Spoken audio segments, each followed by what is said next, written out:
Unaamini katika miujiza? Au kuna wakati historia huamua kujirudia yenyewe? Kwa sababu kile kilichotokea Qatar mwaka 2022 kimeonekana tena kwenye jukwaa kubwa kabisa la soka duniani. Ni timu ile ile ya Atlas Lions dhidi ya mpinzani yule yule wa kihistoria. Na mwisho umeandikwa kwa namba zile zile kabisa. Morocco dhidi ya Ufaransa. Miaka 4 iliyopita katika kombe la dunia la Qatar mwaka 2022, Morocco walifanya dunia kusimama kwa mshangao. Walikuwa timu ya kwanza kutoka Afrika katika hatua ya nusu fainali ya kombe la dunia baada ya kuangusha vigogo kama Hispania na Ureno. Ilikuwa safari ya kizazi cha dhahabu kilichoongozwa na majina kama Ashraf Hakimi, Ezzedine Onahi na Yassine Bono.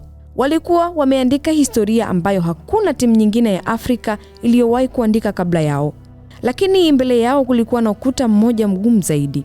Katika nusu fainali ya Qatar mwaka 2022, ndoto ya Morocco iligonga mwamba baada ya kupoteza kwa mabao 2-0.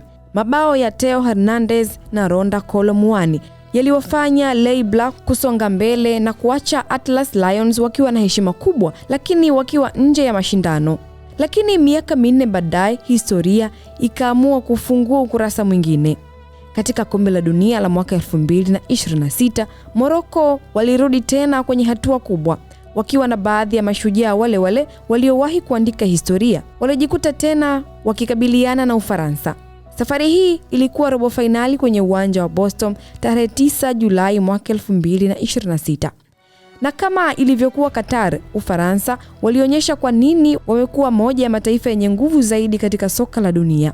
Kylian Mbappe alifungua mlango wa mabao kabla ya Ousmane Dembele kuongeza la pili. Mwisho ukawa ule ule ambao mashabiki wengi waliushuhudia miaka 4 iliyopita. Morocco 0, Ufaransa mabao 2. Mambo haya yanapotokea, mashabiki huanza kujiuliza, je, ni bahati mbaya tu au Ufaransa wamekuwa na siri ya kuzuia nguvu ya simba hao wa Atlas? Lakini pengine jibu halipo kwenye uchawi, bali kwenye ubora, uzoefu na uwezo wa Ufaransa kucheza mechi kubwa chini ya presha. Kwa Morocco, licha ya kushindwa mara 2 dhidi ya mpinzani huyu katika hatua za kombe la dunia, hadithi yao bado ni moja ya hadithi kubwa zaidi kuwahi kutokea katika historia ya soka la Afrika.